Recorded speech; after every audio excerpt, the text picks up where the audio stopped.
Welcome to Pie Baking with Abby. Pie 101, Crusts. With this video, I will be sharing my recipe for making the easiest, tastiest, and most forgiving pie crust ever. I will discuss alternative ingredients, alternative mixing techniques, and a little bit of the science of why this works. The recipe makes 4 pie crusts that you can store in your freezer for months. Ever ready to make an emergency pie or to get started early on your holiday baking? Let's make some crust.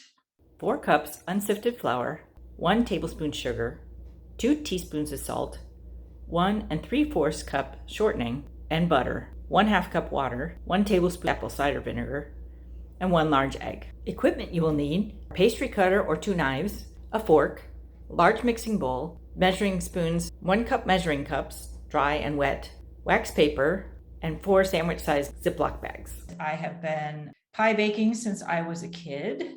I love making pie of all kinds. This is one of our Thanksgivings. We try to do 1 pie per person at least. Well, we don't always make it, but that's kind of our big deal, is making lots of pies. I have a pie chart, being the geek that I am. These are all of the different pies that we've made and how many we made every year. As you can see, we've tried many different pies. My total at the bottom, 270 at Thanksgiving. And some of these were made by other people. They weren't all just me. My personal favorite is plain old cherry pie, but that doesn't mean that I don't like all other kinds of pie. I celebrate all kinds of pie, whether it's homemade, whether it's store-bought, whether it's savory, whatever it is. I celebrate pie. I love pie. I love a good crust too, which is why we're here.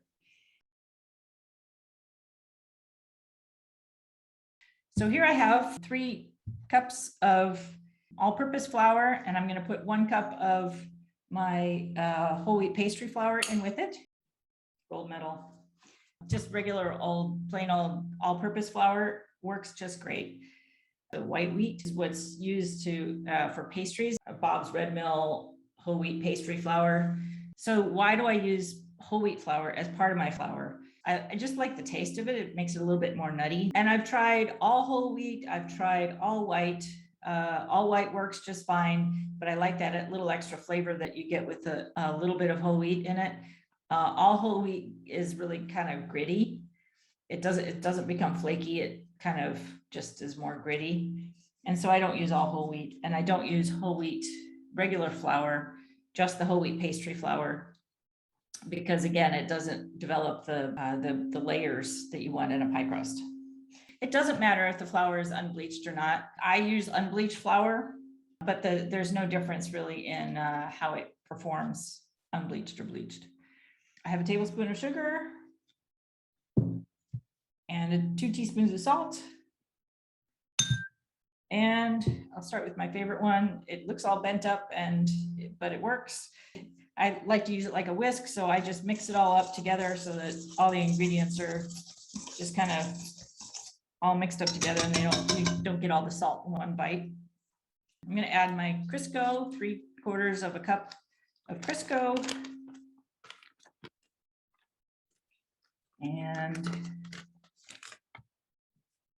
a cup of butter. So if your butter is not soft, if it's not been sitting out all morning like mine has, I find that if your butter is hard, it's easiest to just chop it up in some pieces to start with, so that you don't have a big chunk that you're trying to get through. What I use for fat. So some people like lard. I'm not a lard fan. I don't like the flavor of it. It is kind of a little, I call it gamey. I don't know. I've tried the flake lard. There's like a special baking lard. And I've tried this kind, that is the kind that you get in the grocery store. They're both just too gamey for me. It makes a fine pie crust, but I just don't like the flavor. Crisco, I can't get away from it. I left hydrogenated oils years and years ago, but for pie crust, there is nothing like Crisco. But I don't like using all Crisco because I like the flavor of butter. So a lot of people swear by fancy butter. like the European butter with the extra fat and all that kind of stuff. I've used it and I have never really noticed a big difference in the crust. So I just use whatever butter is on sale, honestly. But it's always unsalted because butter actually, there's no regulation as to what salted butter is. So different brands can have different amounts of salt in them. And so it's easier to use unsalted and then add in your own salt so that you get the same results every time. Going back to the geek part, Crisco is actually 100% fat, which is hydrogenated. Hydrogenated. So butter is actually 85% fat and 15% water, which actually is an important thing because the water actually creates a little steam as it's melting, and that helps create the little pockets that make the crust flaky. So that's why actually you can make an all butter crust, but the low melting point makes the crust slump and makes it not hold its shape, and it makes it harder to roll out because it changes temperature really quickly when you're rolling it. And so you have to keep it super cold if you're going to do an all butter crust. I'm one of those people who says if you do an all butter crust, you got to be superwoman to make it work, because I've tried them and they're hard, but the butter tastes good. So I use about half butter and half Crisco. I have also made oil crusts. They're harder to work with. It's more crumbly. It doesn't come out, it'll come out tender, but it comes out crumbly instead of flaky. So it's just a little bit different texture, and it's a little bit harder to roll out. Because if you use margarine, it has the same issues as butter in that it has a different percentage of water in with the fat. Different margarines have different percentages of water, and so kind of like adding the salt later, it's hard to get the exact percentages. Okay, so techniques. So the important thing to know about pie is that flaky crust is made from pockets of fat coated in flour with a flour fat paste at the interface. So that's the technical engineering geek definition. So if you think about it, you want to mix up the flour and the fat together, and it makes this like paste together. And then you want that to be coated in more flour. And then those little pockets are what makes the flaky crust. So no matter how you make it, that's the goal. People make it in food processors. I've tried making it in the food processor. It comes out very crumbly instead of flaky. Although I just read that if you make it in the food processor, save some of your flour till the end and then put it back in at the very end, because that coats it in the flour again. So that's how you get the pockets. The mixer. Just yesterday, I saw that KitchenAid now has a new whisk thing just for making pie crust on the KitchenAid stand mixers. I haven't tried it yet. I have no idea. But if you make it with the regular one, you still have the same problems as with the food processor. Is if you mix it up too much, you end up with it crumbly instead of flaky. So you would have to still save out some of the flour and put it in at the end so that you have those pockets of flour. I use a pastry blender to put the fat in with the flour. This one's a little stiffer. It's solid. I like this one because it's shaped like the bowl and it just kind of works for me.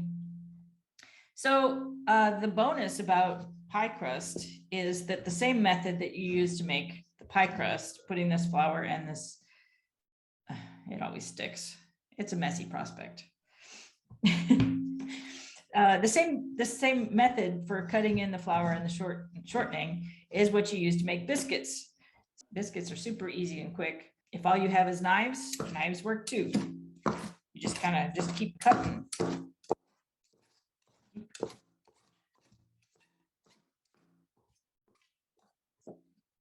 So the idea is that you want to keep cutting until the whole thing kind of changes color. It looks kind of like sand. Or you can use the finger method, where you just kind of rub the butter into the flour. That works too.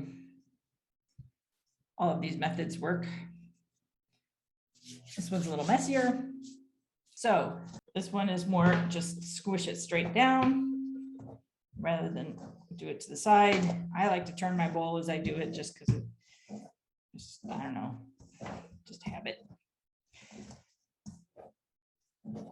All of these different methods work equally well. I don't have an issue with heating it up with my hands because like I said, I put it in the freezer, and the freezer solves all my, it covers up all my woes. They say that the lumps of butter should be pea size or smaller. If you have big lumps of butter, when you go to roll it out, they'll just stick and they'll be a pain, and they'll stick to your rolling pin, and you'll kind of hate it and be frustrated. So you really do want to kind of get it down to where it's kind of fluffy and small chunks. So mine is starting to color. It's starting to look like it's damp. So it looks that there are some chunks. They're getting smaller. Kind of feels like that play sand stuff. I don't know. It's kind of fun to play with. So as far as liquids, so I have a half cup of water. I have a teaspoon of my apple cider vinegar. So I just pour that in with the water. I just crack my egg into the same thing, and then I just mix it up a little bit so you don't get big blotches of egg. I have substituted vodka instead of water in this recipe.